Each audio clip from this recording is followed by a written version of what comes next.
I'm going to introduce our panelists today and our moderator. They will then come up and take the seats up here. And then at the end of the program, we'll handle various questions. So, our panelist and panel moderator today is Julia Stasch, who is the president of the John D. and Catherine T. MacArthur Foundation. With a broad background of leadership in the business, governmental, and philanthropic sectors, she has served as the foundation's president since July of 2014. She joined the MacArthur Foundation in 2001 as vice president for U.S. programs, responsible for major work in the USA, including strategies related to justice, housing, education, community and economic development, social and economic policy. Our second panelist is Asiaha Butler, a longtime resident of the greater Englewood neighborhood, who is determined to uplift, inspire, and change the perception of her neighborhood. In November of 2010, Asiaha Butler mobilized residents and co-founded the Resident Association of Greater Englewood, RAGE, of which she currently served as president. The mission of RAGE is to mobilize people and resources to force change in the community. Our third panelist is a gentleman who's appeared with us, he thinks, maybe 10 times, which means you're eligible for our retirement program. Eddie Bocanegra joined Heartland Alliance in June 2017 as the Senior Director of Ready Chicago. In this role, he oversees the management and implementation of the evidence-based and trauma-informed program to reduce gun violence and promote safety and opportunity. He brings years of experience in community-based organizations and programs created to address trauma and build resiliency among those impacted by violence. Most recently, Eddie Bocanegra served as Executive Director for the YMCA of Chicago and was responsible for programs that focus on trauma-informed approaches such as urban warriors and bridging the divide. Finally, our final panelist is John Hardy, Senior Program Manager for Cure Violence. He is responsible for the management of 11 distinct work units within the University of Illinois at Chicago, encompassing hospital and community-based programs. Prior to that, he spent 5 years as a hospital case manager, working with patients injured by violence and treated at the John H. Stroger Hospital, which is Cook County's public trauma center. Let's give a big round of applause to all of our panelists, the moderator, and have them join us on stage. I'm going to start up here. Okay.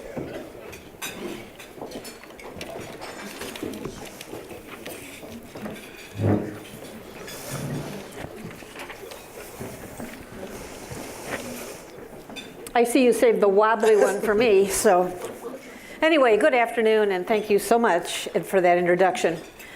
I've been at the City Club many, many times, sometimes hoping that Jay would not introduce me, because sometimes the introductions are bigger than who you are. So anyway, I'm glad to be up here because the City Club really has a wonderful history of hosting conversations about truly important topics here in Chicago, and today is absolutely no exception. This will be a timely and I really hope a thought-provoking inquiry into promising solutions to reducing gun violence in Chicago. But the important thing about it is that the conversation is not with me, it's with people that are on the front line of concern and action. But first I'm going to set the scene with a little bit of information that will not be news to anyone here in the room. Before we talk about solutions, we actually need to acknowledge the dual crises of gun violence and a lack of police legitimacy. In 2016, Chicago had nearly 800 homicides, a 58% increase over the previous year. And that was actually the same year that the Police Accountability Task Force and the Department of Justice found, among other findings, that the police department engaged in a pattern of excessive force, offering between them more than 100 specific recommendations for change. But just last week, citizens, residents from every corner of the city showed up to have their voices heard about the proposed consent decree that, as we know, would govern really key aspects of law enforcement in Chicago. But it made me tired a little bit, because I'm sure that some of the people that showed up to talk, to share their experiences, were the same people who have shared their views with every single report that has actually found the same findings. And I'm sure that they're tired of talking and are looking for action.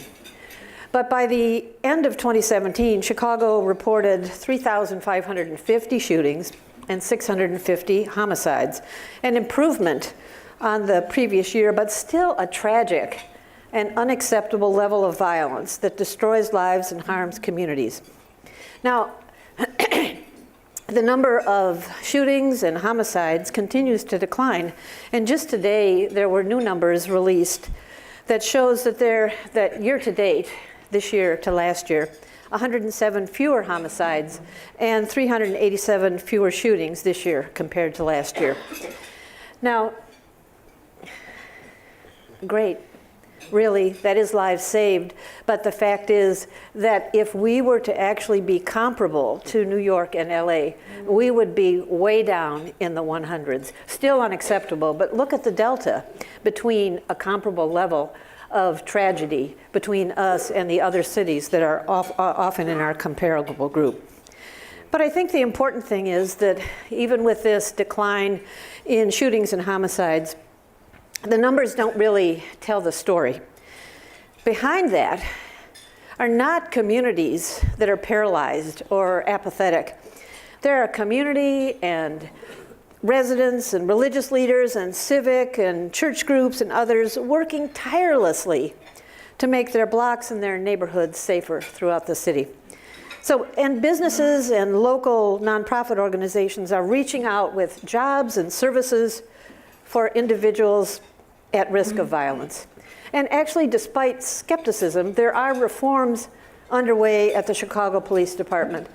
And despite the controversy around some of the provisions of the consent decree, in my view, promises more. But Chicagoans know that continuing to do the same thing, hoping each year will be better than the last, is just not acceptable. Now, Chicago's philanthropic community is attempting to play a role as well. Now, MacArthur is committed to improving the quality of life for residents throughout the city and making our hometown a city where opportunity is equitable and, most importantly, where justice can thrive. Now, we support local efforts to reduce jail incarceration and improve the effectiveness of the justice system. But we are also, and this is important for today, we are also a founding member of the Partnership for Safe and Peaceful Communities. This is a coalition of more than 35 foundations and funders that have come together to support proven and promising approaches to reducing gun violence.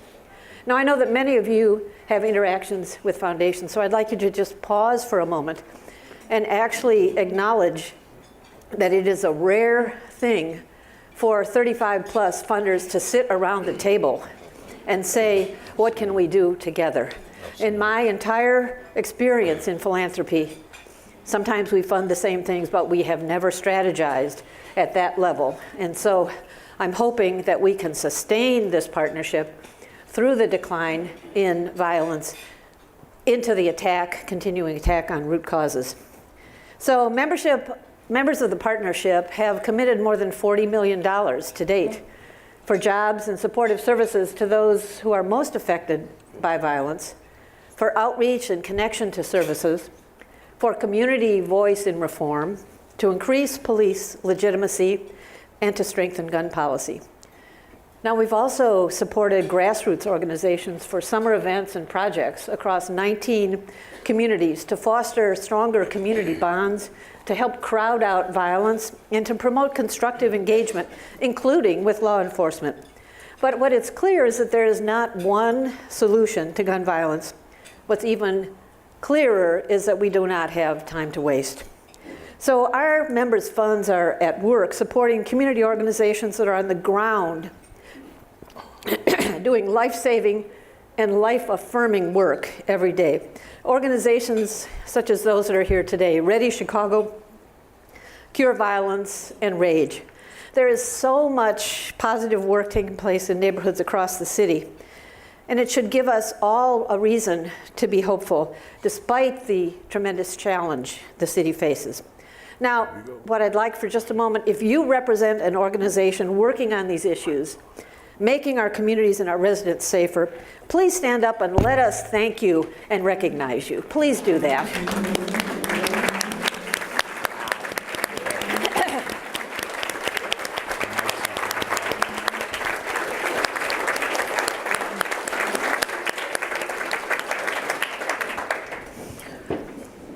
I'd also like to acknowledge just a few of the foundations and funders that are supporting this work.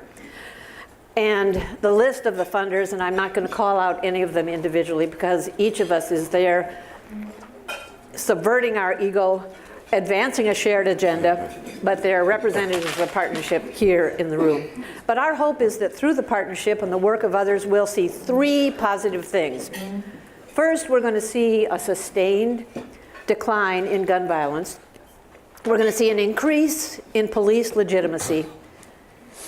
And we're going to see even more people, businesses, nonprofits, and civic leaders working together, and that's the key word, together, to restore peace and safety to our neighborhoods. So I know that our panelists have given a lot of thought to what it takes to create a more peaceful city. And so it, of course, requires urgent attention to people and places most affected by violence, and long-term investment in the organizations and efforts that address the root causes of violence, including racial and economic inequity. Now, as Ed said, toward the end of the discussion, you'll have an opportunity to engage directly with the panelists and ask your questions as well. So let's get the conversation started with Eddie, John, and Aisha. Don't look as I try to sit in this chair.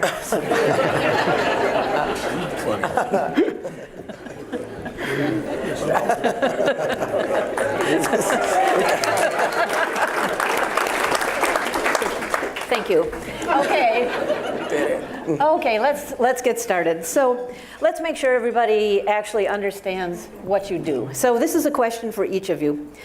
Tell us a little bit about your work and what makes your approach different or distinctive. So let me start with you down at the end, John. Repeat the question, please. My work, I guess I can't answer that without actually getting personal. Okay, what's the elevator speech about your work? No, not that one, no. No, what we do, what I do, or what I bought into at Cure Violence was the public health approach to what we do to trying to fix what we consider this problem here in the city of Chicago. So why I bought into the public health approach, because again, everything that we deal with is some sort of a public health issue. So one day someone was breaking down public health to me, and I was like, oh, you trying to say I'm sick? I had a disease of some sort, and I wasn't buying it. I went home, and one of my nephews sneezed. And I was the first one to react. Hey, get him a napkin, get some hand sanitizer. And whoa, wait a minute. It spreads like a disease, violence. He sneezed. How do you stop it? You detect it first. You intervene by getting a hand sanitizer. You change the norm of what this person always go to. So everyone in the house is washing their hands after someone sneezes. I bought into the public health approach from that. So I address everything that we do in that same manner. So I hope we learn a little bit more about that in the context of the conversation. But what about you, Aisha? Talk a little bit about your work and what makes it distinctive. Yeah, so I think a little bit that makes it distinctive is I was just a resident from Inglewood who saw issues on my block, who experienced violence on my block, and just kind of said enough is enough. And I knew that it was other residents who felt the same way and wasn't sure pretty much how to approach it. So I organized 13 other residents in the community from different blocks who experienced very similar things, and said, basically, enough is enough. What could we do to change the perception of our community, have conversations with our neighbors, not be that person who goes in and out to work and ignore the issues that's right in front of me, but have conversations and mobilize some of the residents who wanted to see change. And so that covered from community development to creating peaceful spaces to making sure that the first responders to anything in our community are the residents who live there. Absolutely.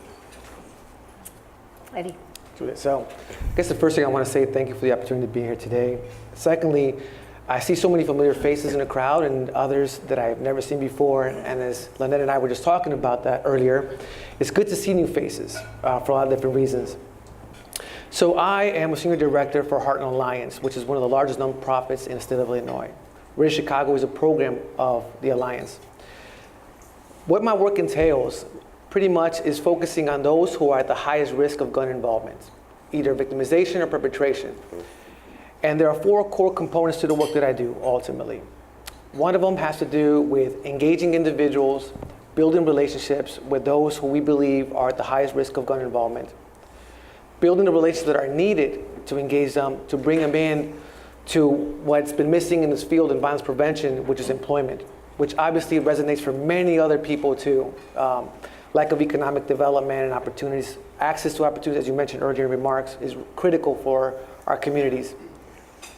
And third, I would say that for Ready Chicago, it is providing intensive services within 24 months, 18 months of intentional and transferable jobs, supported by individuals who are providing coaching, mentorship, and really figuring out how do we minimize some of their challenges through behavior modifications, which is through what's called CBT, cognitive behavior therapy.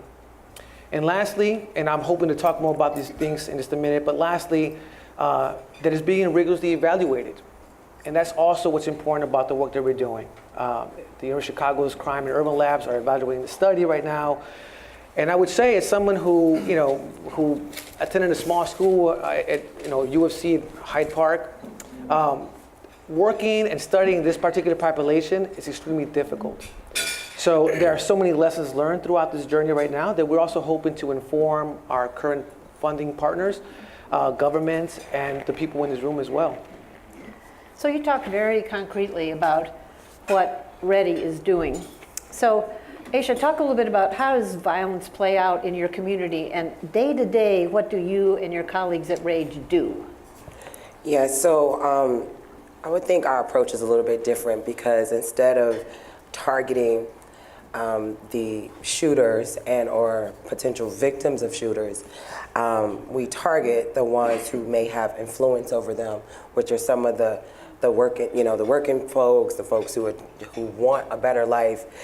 Because I've always felt that that's the real army that you support, is those working class people who really just want a safe environment.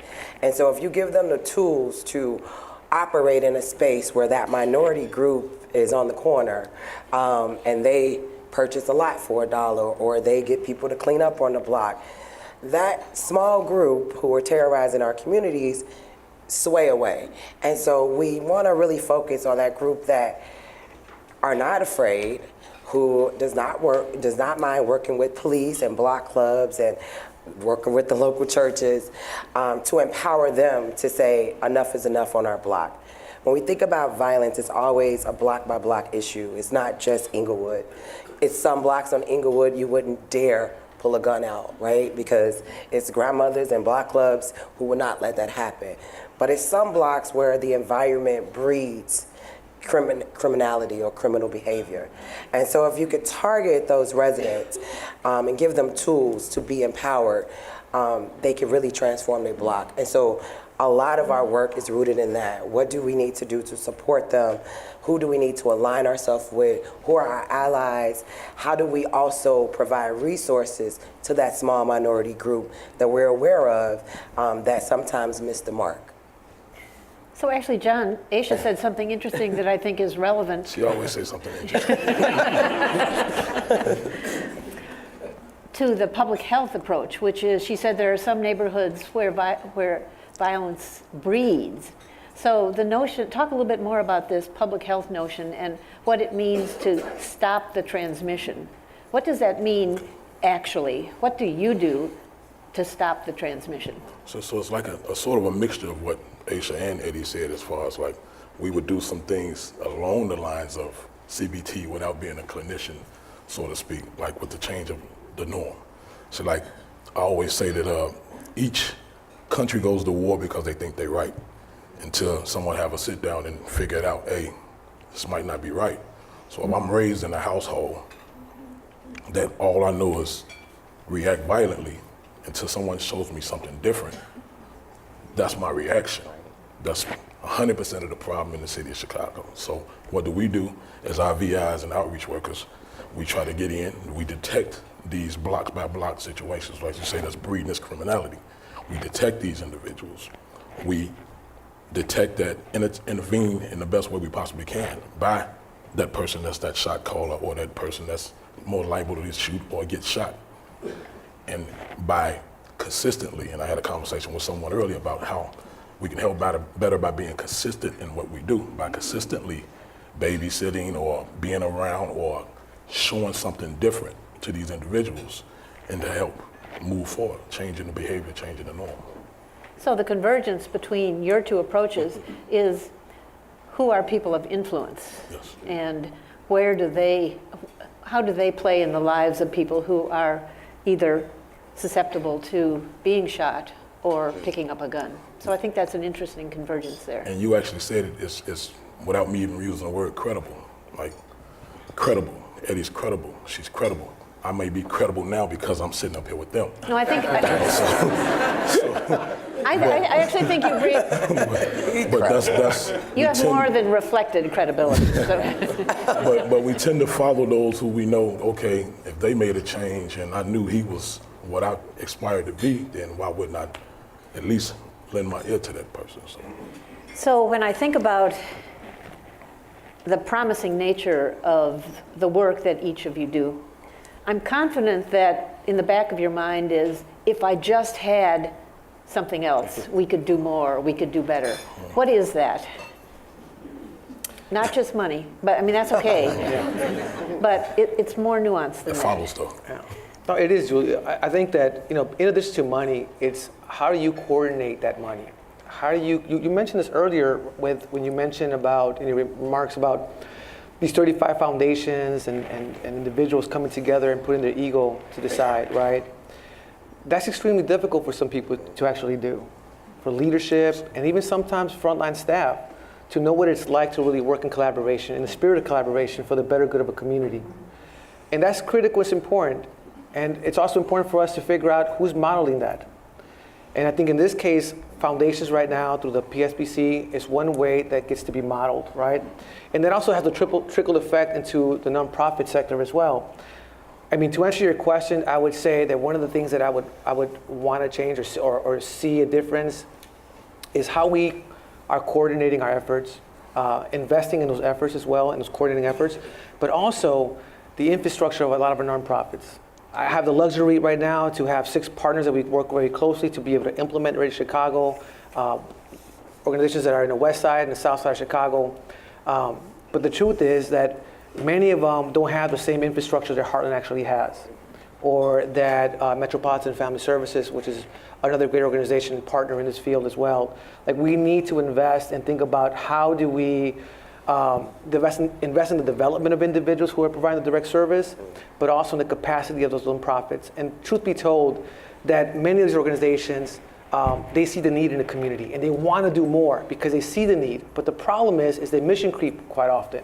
And the problem is that sometimes when you dilute your services or your staff, right, you create so many other challenges with that, from burnout to not having clarity about what your mission really is.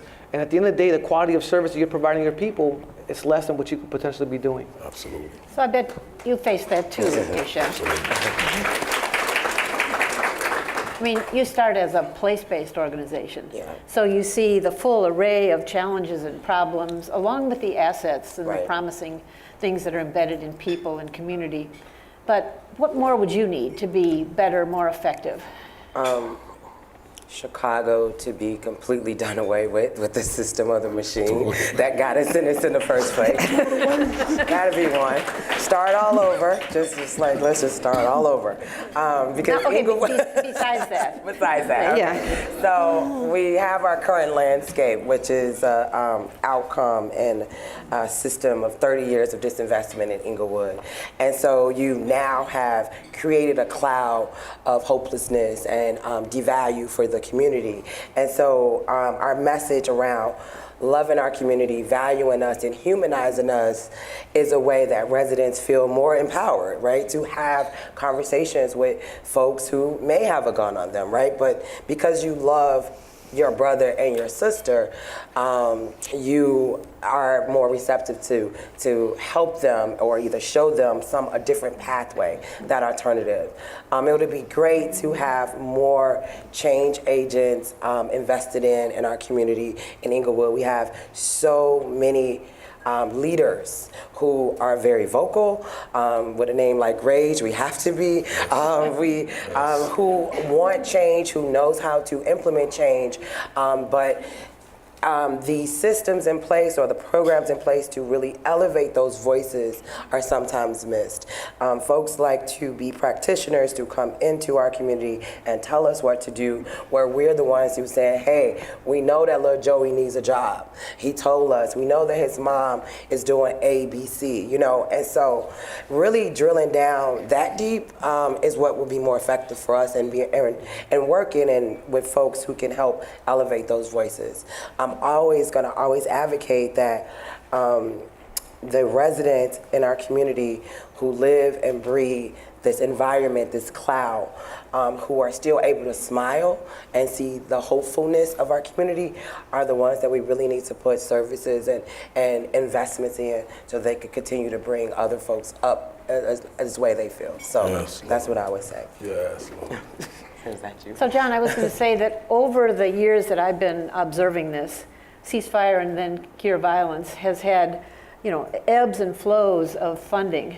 And so, but you talked about the importance of consistency. Yes. So that's consistency on a personal level, but it must also be consistency in a community with a consistent, expected presence. Yes. Talk a little bit about what happens when that consistency falters. Here's your answer. So when I say consistency, you think about the word itself, being consistent. Like I'll even go back to the CBT and everything that Aisha spoke on. If you're implementing CBT with individuals that probably don't even know what it even means for real, which shout out to the Inglewood team who changed it to Control Alt Delete for the Ready program, which I thought was phenomenal. They were consistent on figuring it out. When anything is implemented right, it's gonna work. So you mentioned not just monetary things. So yeah, money is good, money is great, but if you consistently coming up with the resources that's needed or showing, I'll go back to the credible comment I made. If I'm consistent with the individuals that I'm serving, I'm gonna stay credible anyway, regardless of what I'm giving them, money or anything, because I'm a man of my word. I'm a person of my word. My word is my bond. And if I put you with a partner and connect you with a partner that's standing on their word, I'm consistent. And every time we do anything, it builds that bond, it's stronger. So now that hopelessness have something to look forward to. So yes, you don't have to be just consistently funding, even though, like you said, up and down, up and down. Actually, for the last 17 years until this year was the first running year that we had consistent funding. Oh, the And first. Man, but you see the difference of the numbers as well. So like, and to me, when I first got involved with the organization, I was like, man, why don't they just put it as an itemized? And again, I was just ignorant to the fact of how this works. And then when I embedded myself in, I'm like, oh, okay, yeah, that's strategic. But consistency, I'm talking about if you stay consistent in what the things you do and the service that you provide, you can do nothing but go up. Hope I didn't lose anyone. One of the things that the Partnership for Safe and Peaceful Communities discerned through a whole series of interviews with leaders and others who are concerned about violence was the sense that Chicago lacked a comprehensive plan. And you look at other cities, New York and LA and New Orleans, and particularly New York and LA, where they've been able to really drive the number of shootings down. They work within the context of a comprehensive plan. So we do not have a comprehensive plan. I have always felt that we actually probably have the elements of the plan, but we haven't pulled it together in a way that creates the confidence that we're working together. So knowing what you know about the elements of the plan, what's missing for Chicago to move toward a comprehensive plan? Eddie, let's start with you. I think one of the places that I would like to start is just like for government, particularly here in the city of Chicago, to understand the history of Chicago and as it relates to violence. The reason why I point that out is because there's a part of me that gets charged up, right? When I do hear other cities across the U.S. that are being seen as cities or organizations that are innovative in this field. When Chicago for many years was like the mega and still continues to be a place for sociologists come here and study our communities. And if you think about street outreach and gang intervention work, it actually started in the 1960s here in Chicago. And if you think about even before that, with Thrasher, who was out of UofC as well, sociologist, back in the 1920s and 30s, studying the gang dynamics of immigrations and so on here in our city. And so I would encourage government to study that, get a better sense of what that looks like and how is it that we ended up lagging now? Why are we following other cities when Chicago has so many resources here, both from philanthropy to corporations, and you have so many amazing leaders in the community, such as the ones you see on this panel right now and those who are in the audience. I think in addition to that, the last thing that I would just simply say to a plan or to your question, Julia, I think a part of it is that often what takes place is we put our own personal interest before we put the personal interest of our communities. And you have to be transparent and you have to be authentic. To John's point, you have to be very credible. You will go much further with that. And in doing so, then you can really bring in the people who are really invested in creating change and thinking about innovation, which is another thing for me. What Ready Chicago actually, it's a beacon of hope for many ways, because a part of it is the large investment that you highlighted just a moment ago that is also often unheard of for the population that we're currently working with. Think about it. 90% of those who are in Ready Chicago are people who've been either involved in the justice system. 88% of our men, which is more than 300 people who are taking up the job so far, are between the ages of 19 and 29. In city of Chicago, 50% of the violence is driven by that particular age geography. So what does that mean? It means that the folks that we're working with, we need comprehensive approaches. We need innovative thoughts, right? We need bold commitments, right? Same way that we would do it through corporations and so on. Like they put so many dollars into innovation, and sometimes most of them actually failed. The stakes are really high with us right now because of what's at stake, and that is human lives. And so I think that as the city is moving forward and there's a shift of the guards right now, we have to think about how does government also collaborate with each other? How does philanthropy play a piece of that? And how does the nonprofits in these communities also are at the table? So I think you actually answered my next question. And so I'm going to ask that. So let's assume that all the mayoral candidates are in the room here, and there may be, because we don't know who's running for mayor. It is about this many, right? But you actually made a very impassioned plea. Let's pretend that you're talking to the next mayor. What would you say to the next mayor of Chicago? Oh, God. This is not a partisan comment. This is yeah. Answer this for me too. It's funny, we kind of had a discussion about this last Saturday. But if I was talking to the mayor, I think that when I think about the issues as we talk about violence and the age and the population, I mean, it's very clear that it's rooted in segregation and race and inequity of our communities. It's a reason why it's 300 black men or Hispanic men who are part of programs like these. And so something has happened in the poor communities, concentrated areas of poverty that has breeded a certain type of behavior or reaction to one another. And so, Mr. Mayor or Mrs. Mayor, I would say let's really take a step back and think about what is happening in the home, what is happening around their environments, what is happening within the schools that has breeded this type of dynamic between people, that the human life is not valued anymore. So I don't know what comprehensive plan I would tell them, but I would just say something has happened in the core of these areas that are stricken with poverty that has created a monster that has really plagued our city. And you're gonna have to be bold, as Eddie said, and innovative to really get to the root of that if we really want our city to flourish. So that's terrific. Yeah. So John, you have cornered the next mayor in a room, and he That's not gonna be a cannot or she pretty cannot picture. escape. It's pretty intimidating now. Yeah. Yeah. I wouldn't even have to say anything, I guess. So just a quick answer, and then I have one more question for each of you. A statement to the potential mayor: remove self. Remove self. Weigh all the options. Think about who you're serving. What worked? What hasn't worked? And think about longevity. I wouldn't move my hands neither, because I probably would scare them. So yeah, but that's. So each of you has actually spoken about how important it is that everybody care about this and everybody take action. But I'm not talking about anyone in this room, but I'm talking about many people who live in Chicago, in the greater Chicago area, for whom violence is not a daily concern.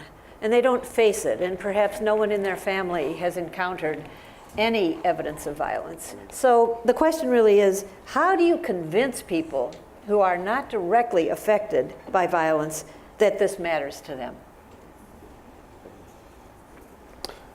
Julia, I think I've said this many times. You know, I'm a father of 5 beautiful little girls, and by the way, they're all under the age of 5. Oh. So, You know, I'm just worried about your wife. so I'm just throwing it out there. And then I have a demanding president CEO too. So, but I live in a very affluent community. So I grew up in Little Village, predominantly Hispanic, about 80,000 residents there in a 4-mile area.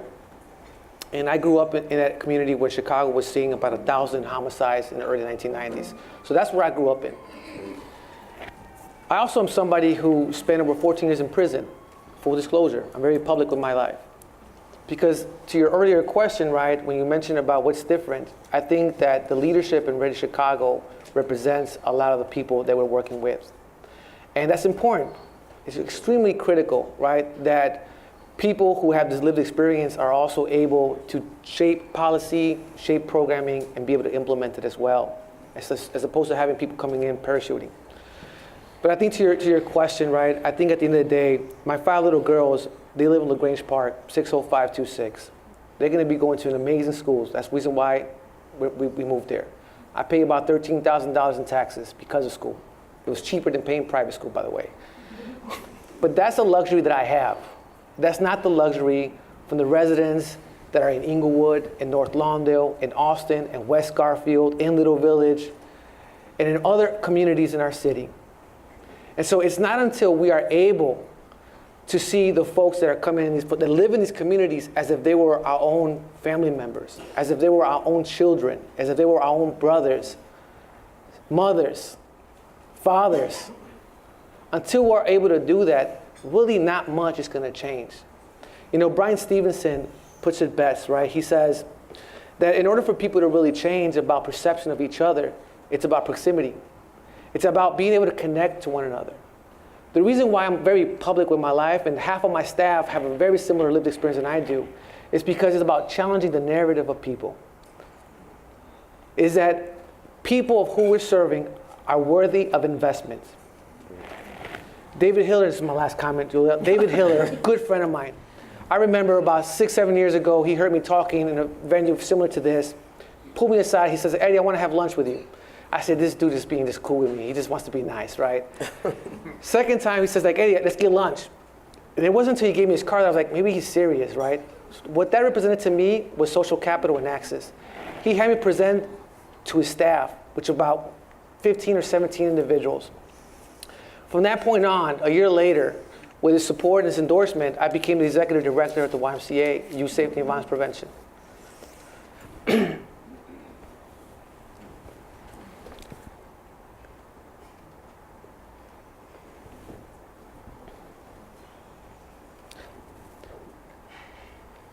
I get emotional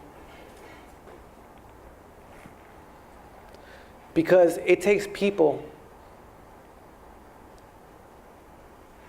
to see the goodness in you.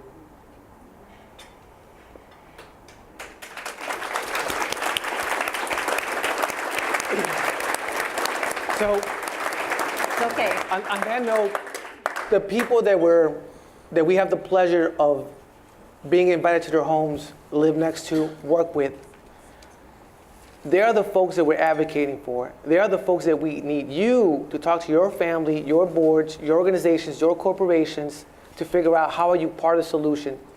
Because this ties in no matter where you're from, Deerfield, Northfield, trust me, my in-laws, they're from Northfield. They're head surgeons of Rush Hospital. Never in a million years would they have thought that their son-in-law would have been somebody who was in a gang in prison. Just putting it out there. And with that, I'll just close.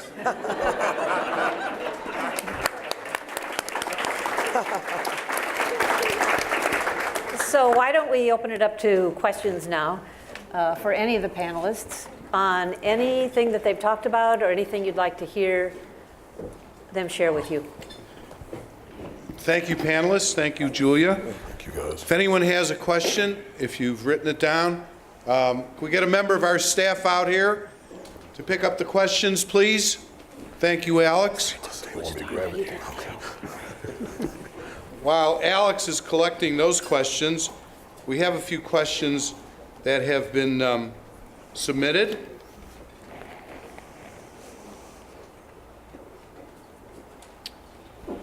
Here's a question from Leslie Honoree, who's with KLEO, Community Family Life Center. Her question is, how do we ensure that work meant to help and heal does not turn into the commodification of brown and black trauma? Who would like to deal with that? That's a meaty question. That is. Don't look at me. Well, this is the City Club. This is the place to show your... Does not turn into what exactly? The commodity, turning it into a commodity Right. of black and brown trauma. Oh, yeah. So basically saying that somebody profited off our trauma, so to speak. So yeah, how do we do that? A complete buy-in of truth. Eddie spoke on transparency. I agree with transparency, not translucent or opaque. We have a lot of people that throw rocks and hide their hand or implement certain programs in our communities and or empower those who say they are for us, and then they disappear after that year or that fiscal year is over. So, I mean, complete transparency. And that comes from empowering you guys that fund and ask for those reports and ask for those things and stand on those things that's needed to ensure that the programs are, like I said before, being implemented the right way and getting to those people that truly need it versus just an organization that say they do this. Because again, I'm a service provider myself. Aside from where I work, I'm a service provider. I am built to be an elevator. I am here to help rise and bring you up, everybody. I hope that I can leave a stain on your brain that everyone gains from anything that I say. That's my purpose in life. So that's my thought on that, if anybody else wants to share. Terrific. Great. Okay, this is from Debra Gibbler. Deborah, where are you? Out here. They're $99. Deborah, $50, you become a member of the City Club. I see you're not a member. By the way, it's tax deductible. We'll give you a pass this time because it's a real good question. This is really directed to Eddie and John, but Aisha, you could chime in, I'm sure. There's a public narrative that those accused of nonviolent offenses deserve a second chance, but violent offenses deserve the full extent of the law. How does that challenge your work? How does stricter gun laws impede or support your goals? So that's actually two questions. So That was 3. I'll take a quick shot at this. I think that, again, going back to why I'm vocal about my life, I didn't get locked up for purse snatching or stealing cars. It wasn't a misdemeanor or minor offense. It was for a class X, right? I actually took someone's life. And that's hard for me to say. But part of the reason why I'm very public about that is because of what is possible. I intentionally hired most of my staff who have lived experience, not only from the neighborhoods, but in prison, to change that narrative. And if I think about close to 80% of the 110 folks that are doing the direct service right now are also intentionally people from the community, people who've done prison time. A majority of them have done 10, 25 years.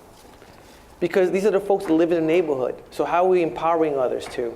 And that's extremely critical. And I would say that had I caught my case in 1994, had I caught my case just a few years later under truth and sentencing, I was given 29 years. Had I caught my case just a few years later, I would not be right now on this panel. I would not have been able to do what I've done in the last 10 years of my life since being free. And I devoted my life to serving others because I've taken so much from others. And so I think that it's easy for government and policymakers, right, who don't understand the issue or understand the people. It's because they're not close to it. And it's important for us, again, how do you bridge that? Yeah, I'll just add that not only am I a service provider, I serve another chance God. So, I mean, and us being human, we make mistakes.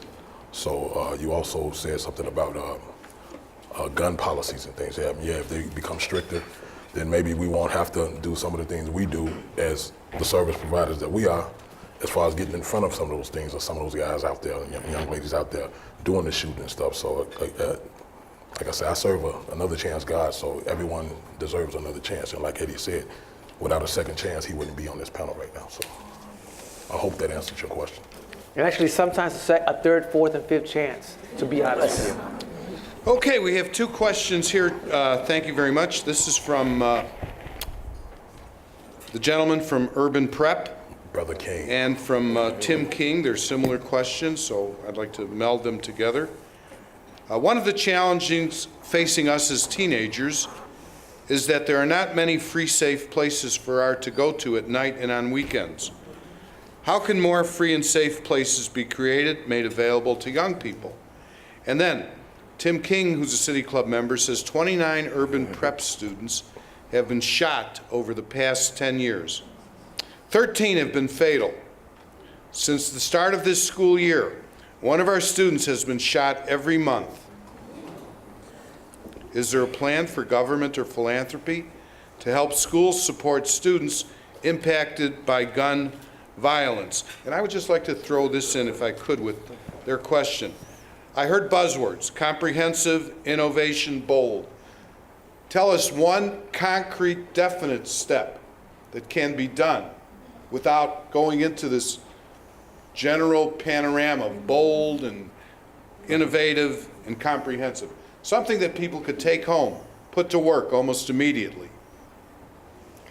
I can probably jump in on this. Urban Prep is in Inglewood, and I know the peacekeepers and all the peacemakers at Urban Prep.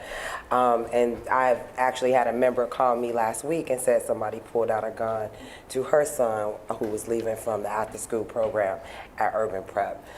Something that to me could be done boldly for activities for young people. We lost 6 schools in Inglewood. They're sitting dormant. These are spaces that are over 200,000 square feet. People could be in there, they could be working, they could be having community activities, it could be a safe hub. They are still dormant. No one has thought about repurposing these schools to be a space of workforce development, a space for community activity, or a space for community building. And it was some work that Rage was doing for years and saying, with so many millions that go through our community, how could we let these spaces sit vacant? When we don't have a lot of community centers, or our parks are restricted in terms of time, and they're sitting there. And so as a bold and innovative challenge to your City Club members or any other nice millionaires out there, we have Bon Temps Woods, we have Bon Temps available, Woods is available, all throughout the community, and we're about to lose 3 more. And so I would say that's something that, for the life of me, we have people unemployed who usually turn to violence, and we have vacant spaces that could be used for manufacturing and work, and it's been no comprehensive strategy to do that. And I would just say that would be something that I would suggest, at least for a place like Inglewood.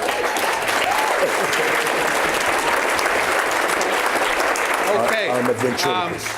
We have another question here. This is from Michelle Valakinas. Are you here, Michelle? Okay. Good. This question deals with domestic violence. We have seen that mass shooters almost always have domestic violence allegations in their past. You spoke to the learned behaviors of families reacting violently to conflict. What are your organizations doing or hope to specifically address regarding the issue of domestic violence as a way of reducing gun violence? You want to take that, John? I was gonna, yes, I'll take that. Yes. Okay, John. I was just gonna allude back to the CBT part. Yep. So again, like, it's just like when we talk about trauma. Some of us don't know we even traumatized about certain things until a trigger happened, some type of trigger, right? So if I grew up in a household where my father beat my mom, which was the furthest from the truth. My mother's probably tougher than my father, and he's a tough guy. But if I would forgive my time, but I'll even go into it. I always allude to a situation where this guy was talking to me about something, and he says, I knew 2 twins. They were raised by an abusive alcoholic father. They grew up. They see them years later, checked in with them. One of them said, hey man, what's going on? What you been up to? He was an abusive alcoholic. Ran into the other one, hey, what's going on with you? He was a successful businessman. Furthest from the truth, he said, man, what changed you? He said, I watched my father. He asked the other one, what changed you? He said, I watched my father. Mm-hmm. Same household, different outcomes.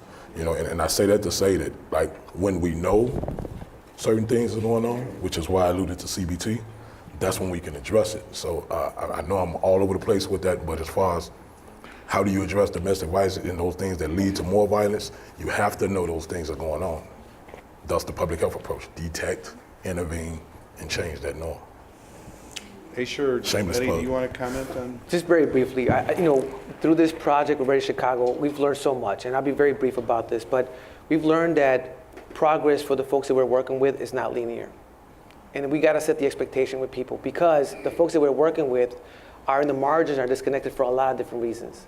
Because of incidents like John has pointed out right now, and that we recognize that it's from anywhere from housing to legal services to mental health services, domestic violence to substance abuse, and the list goes on and on and on, right? It's important for me, in my position, to also stay focused, to think about clustering some of those things, and to think about how do we use cognitive behavior therapy, which happens 3 times a week, an hour and a half at a time, to really help process some of those behaviors. And that's a starting point for us. And CBT, there's a lot of pros and cons around it, but it's an introduction for people to start pausing, reflecting, because a lot of what happens around violence, what we've learned around violence, even with domestic violence, it is learned, absolutely. But the other part too is very impulsive. It happens at the moment. So we have to figure out a way with the folks that we're working, like how do we create that pause in between, right, between thinking and action, so they can reflect about their consequences as well. And that takes time, it takes progress. Absolutely. Okay, Absolutely. I have two questions here. We have time for a couple more. There's several along the same line. This is from City Club member Lisa Ramsey with the St. Sabina Employment Residential Center, I guess it was abbreviated. Her question is, give us some insights on how you deal, or we should deal, with violent offenders that are now younger than ever, 13, 14-year-olds. A job has no interest for them, she says. And then there's a similar question from Andy Wade of Build. What can we do with young people who are seldom seen as leaders, but who have left gang life behind them in addressing some of the issues we've talked about? What do you see in Englewood? Yeah, so I know I just can go back to my block and my personal experiences. I had 3 boys come up to me and say, we see you guys preparing to do So Fresh Saturday in the parks and we want to work for you. And they were 12, 13, and 14. And we said, no problem, come back tomorrow. And 2 of them came back. And then we said, what happened with the other one? They said, oh, you know, we had a Snapchat, he got arrested for robbery. And I was like, those the 12-year-old, you know, like, really? They said, yeah. But the other 2 continue to work with us. And the other 2 have worked with Rage. They continue to come over. They ask about not a job, but sometimes it's, can I take out the garbage? Can I clean up the block? I think we just got to go back to those simple things again, because those young people who are following this pathway of crime is getting it from someone else, the 16-year-old, the 17-year-old, who's learning from the 24-year-old. And so if you could grab them at the 12, 13, 11, and show them an alternative. Sometimes it's an alternative. The basic way that I always see it is that I think about a high school. All of us was in high school. You had the A students and you had the F students. And the ones that didn't care and the ones who got all the scholarships. Then the masses were the C students, the average students. No one cares about them. No one is giving them resources, no one's lifting them up, and they could be influenced by that A student or that F student. And I'm always saying I have to find that C student and make sure that they're not influenced by the students who are committing crime, who's robbing the young lady at the gas station. And it could be something simple that you make up for them to do on the block.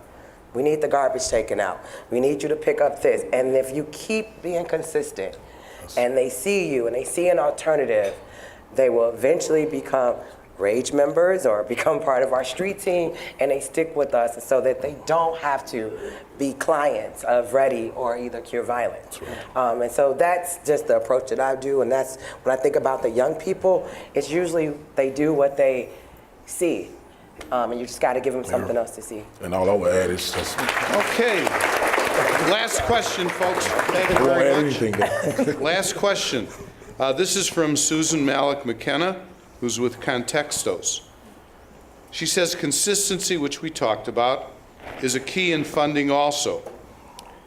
Can the foundations truly come together for long-term funding, 10 years or more? The issue is not just short-term, let's pat ourselves on our backs, Well. but long-term and commitment. Yes. So, Julia, the rest of the panelists, Yes, Lord. anybody want to respond?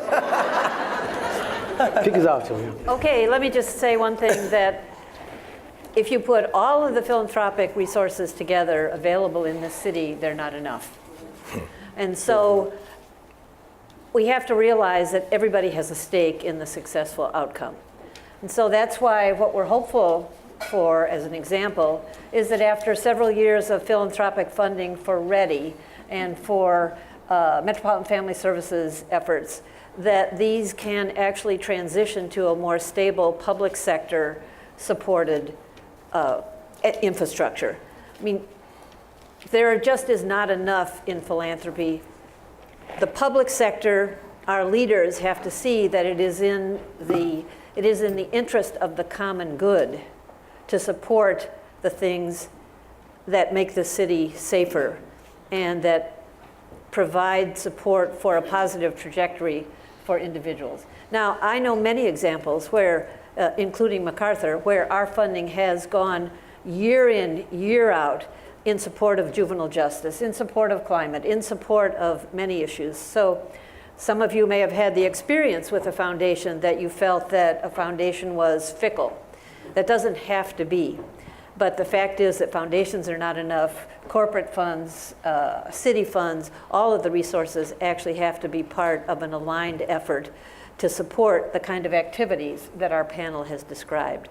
And so I want to say that I took away as a common theme here, as a very concrete place to start, is that each of us has to challenge ourselves.